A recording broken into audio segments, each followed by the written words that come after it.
with about a third of children wanting to become YouTubers, according to Google's AI, so take that with a grain of salt. But the point is, being a content creator is more of a dream job than becoming an astronaut at this point, because it seems like every child in the world with an iPad watches a whole lot of YouTubers, a whole lot of streamers, and they see people sitting down and just reacting to videos, playing games, or just talking, and they're like, oh, this looks so easy, I could do this so easily. Well, little Timmy, if it was that easy, everybody would be doing it. But they don't, because it isn't. I mean, take it from me, a relatively small YouTuber who is extremely inconsistent, but does make some extremely high quality content if you ask me. So even though we are about 50 seconds into the video, consider subscribing. And maybe even hype the video if you're on mobile, because that exists now. But yeah, today I'm gonna go over the 3 main platforms. Editor's note here, there are other platforms I could have added, but I'm not too knowledgeable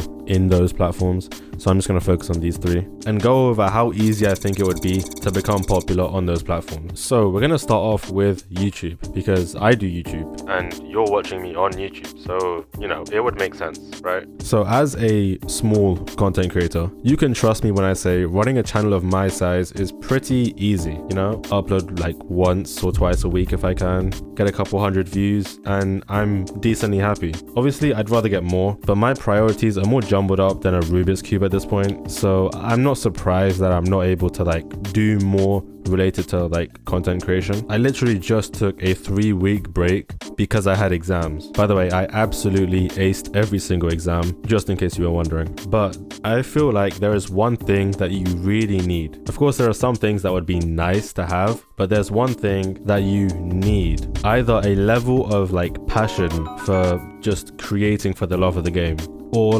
David Goggins levels of determination to keep uploading after seeing all of your videos flopping. Because I mean, it does happen. Because at the end of the day, uploading to YouTube is 50% luck, 50% skill. Maybe a bit more skill than luck actually. But the point is, you can make the most perfect video ever, and the chances are it's probably not going to go as viral as you think it would. But let's talk about a real example, because who the hell am I to talk about YouTube compared to Ludwig? So let's take a look at his video where he made a secret YouTube channel to prove it's not luck. So the TLDR of this video is that Ludwig wanted to find out if he could start a new channel to see if he could get 1,000 views within 24 hours. Spoiler alert, he did, because he gave his video to a streamer and he watched it on his stream. And the video was about him anyway, so So if I have this video uploaded and somehow get Mizkip to click on the video, he'll probably watch it. So that's my plan right now. To me, this is kind of cheating. Well, not cheating necessarily. It's like buying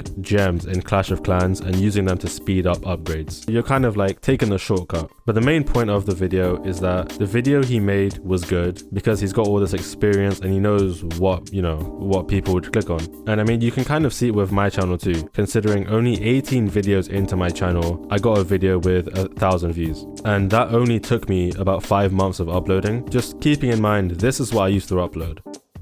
In this video, I show you guys the top 10 tips in GTA 5 online. So yeah, YouTube isn't crazy hard to maintain a channel at my level. To get a couple 100 views, that's not an insanely difficult thing to do if you know what you're doing. So after doing a little bit of digging, I've come up with about 4 criteria that you need to fill to get somewhat decent on YouTube. First up is actually having good content. If the video is trash, no one's gonna watch it.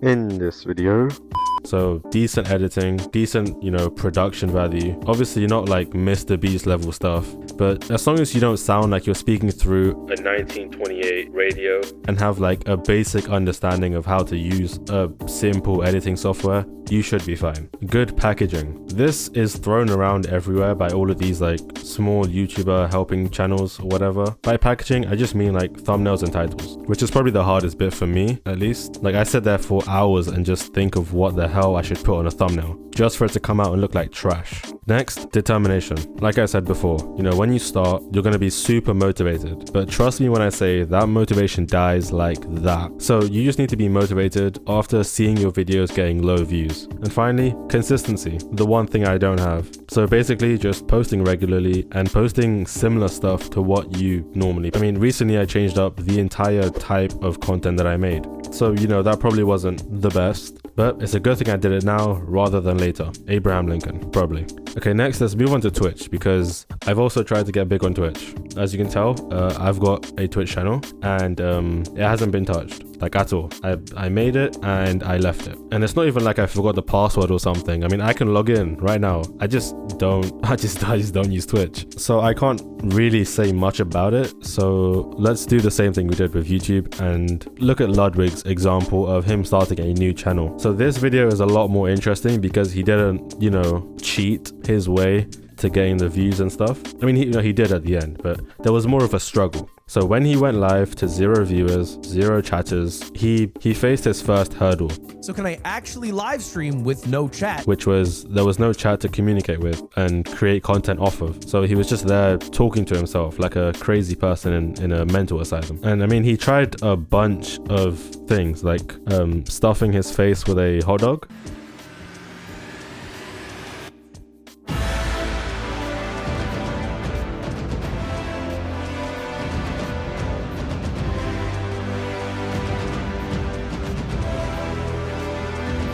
Taking off his shirt. Oh, what if I thirst trap? So in the thumbnail, I'm hotter.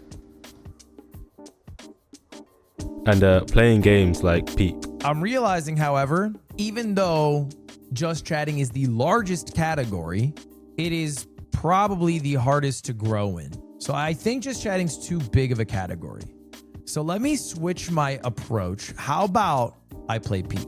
Which still resulted in no viewers. And after all of this, he just like clickbaited a giveaway and got like 2 chatters. I'll put exclamation point giveaway in the title. That way somebody thinks there's a giveaway going on. There's no giveaway going on. And from there, you know, people found it was him and yeah, blah, blah, blah. Story ends. So why was it so hard for him to get that first viewer? Well, you know how YouTube puts videos on your homepage and just recommends them without really caring about how many views it has? I mean, I get videos in other languages that have no views for whatever reason. Well, Twitch does quite literally the opposite. It handpicks streamers to put on the homepage, and any other channel which isn't worthy of this sort of like exposure is just banished to a dark corner of Twitch. So, you know, little Timmy streaming Fortnite off his PS3 with no commentary is obviously just gonna have his own little section of Twitch where no one's gonna see him. So you're probably wondering, like, how would you grow as a streamer? You know, how are you supposed to get exposure if it seems like Twitch just locks you in a padded cell and throws the key away like you've got a disease or something? Well, the main trick is just to use other platforms for exposure and tell them to go over to Twitch, which kind of raises the question as to why streamers don't just stream on YouTube, considering, you know, all of their subscribers from their long form videos would just see their streams. But I guess I don't stream, so I wouldn't know. So let's move on. TikTok, which is by far the easiest app to gain any sort of virality. I mean, even on my current TikTok account, I've got a pretty decent following with, you know, pretty good average views and a really supportive fan base. But on my actual TikTok account, the one where I used to post like all the time, ignore the picture, by the way, but I managed to get like almost 400 followers by just uploading slop, like genuine slop, like this.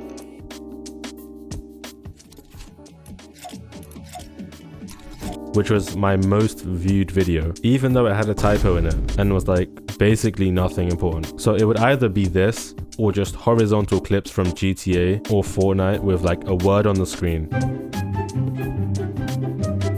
Or it would just be me promoting my old YouTube channel.